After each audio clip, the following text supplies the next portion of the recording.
from Hyderabad, from India. So I think a good round of applause to the entire team on that. Like Sukarn pointed out, I was there in all three occasions. When the late Mr. Parikar broke ground, I was there. When Mrs. Sitaraman was here to inaugurate along with the Chairman Emeritus of Tata Group, Sri Ratan Tata ji, I was there too. And today I'm also happy to be there when the 100th fuselage is being shipped out of Hyderabad. So privileged to be a part of this brilliant story, because I remember when this conversation from my perspective started back in 2014-15, my first visit to the United States as a minister, I had the opportunity to meet some of the top management from Boeing side in Washington DC. Thereafter, I think parallelly Tatas were of course talking to Boeing, and even the government engagement started around the same time. What happened subsequently was we had a large team of senior executives fly down from the United States to Hyderabad to Telangana. And then subsequently both Tata, Advanced Systems Limited, Boeing, again the entire team came scouting, scoping. And then they said they also needed their suppliers nod.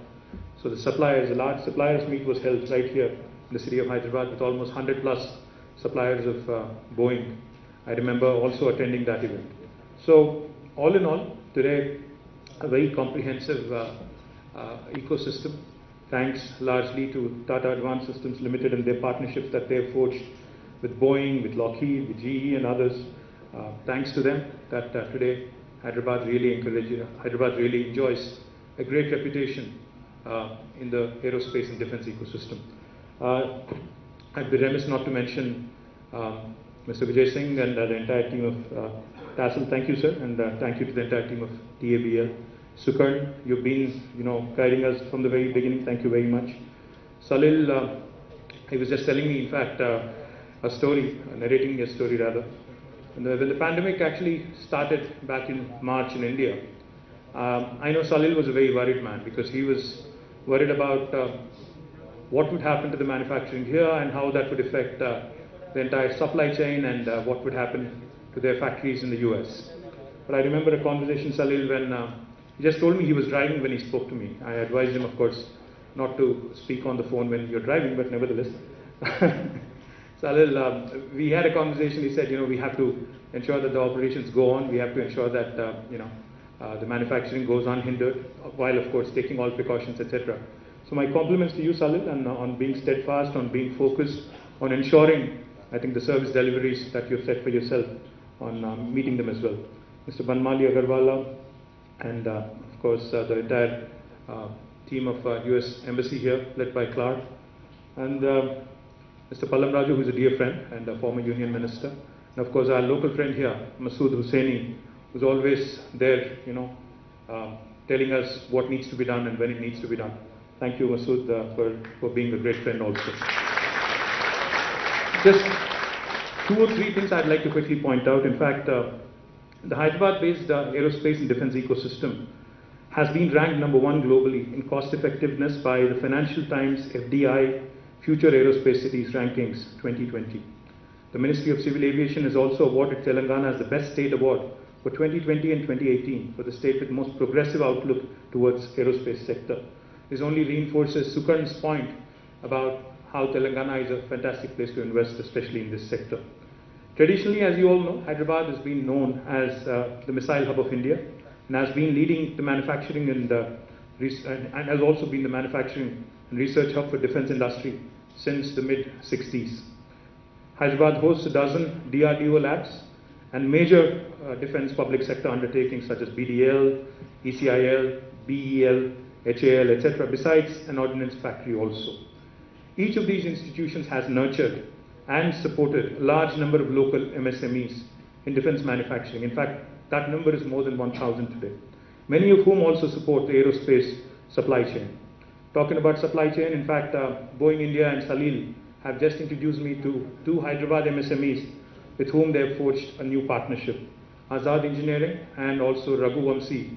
My compliments to these 2 young entrepreneurs, on forging a wonderful relationship, and I'm proud that you're from Hyderabad and from Telangana. And thank you, Boeing, for this opportunity as well. Number of state government initiatives led by our Honorable Chief Minister Shri K. Chandrasekhar Rao Garu. Legislation such as the TSI Pass, which guarantees all clearances within 15 days, or on the 16th day it becomes an approval by default, a deemed approval. This is unheard of in India. Of course, an infrastructure that is world-class, state-of-the-art, and dedicated aerospace and defense parks, and of course creating an advanced skilling ecosystem. This is one area which, as Jayesh pointed out, I would also like to request both Mr. Vijay Singh and also Salil and Sukaran, if you could also, because you guys have invested significantly in Hyderabad, you continue to invest, you continue to grow along with us as our partners. I would really like to see an ISB like Indian School of Business like setup for the aerospace and defense industry, where we create a world-class skilling and learning institution, which will ensure that not only does Hyderabad produce world-class employees for your facilities here, but also possibly for your facilities elsewhere in the world as well. That is something that I truly believe can happen, provided we collaborate, provided we work together. Government of Telangana, as I pointed out, has identified aerospace and defense as a priority sector, and we continue to grow this space. In fact, we already have nearly 7 dedicated industrial parks for this sector. Adi Batla, which is where you are, Nadar Gul, the GMR Aerospace SEZ, the Adani Aerospace Park, and we have a couple more lined up also, which we are going to unveil soon. As I also pointed out, not just research and development and manufacturing, but innovation is another area where I think industries such as aerospace and defense can do a lot in a country like India, and more particularly in a state like Telangana. In fact, I remember a program which Boeing had run along with T-Hub, a corporate innovation program called as Horizon X. As part of this program, Boeing had identified certain set of challenges which needed tweaking, which needed innovation, and 8 startups from all over India were finalized and were given an opportunity to work on some challenges. And I do believe the opportunity to do more, the opportunity to innovate more, find more solutions, create value is out there for us to be able to take it up. I'm delighted that not just the defense piece of Boeing, but as Salil pointed out, even the civil aviation piece, the vertical fins, will also now be manufactured from your TABL facility, TABL facility here in Hyderabad. I'm delighted because it's a big move, and delighted because it's a very big step ahead. And I do believe that there are a couple more pieces which can also be done from Hyderabad, Salil. One is, of course, like I pointed out, the defense electronics piece, which I think the potential to do more in India is up for the grabs, is something that we need to look at closely. The other thing I also, of course, I keep reminding you that we have better infrastructure than Bangalore, so I think you should seriously consider more research and development activity also happen from Hyderabad. Bangalore is already crowded. Bangalore is where you don't know when you'll catch your next flight at what time, so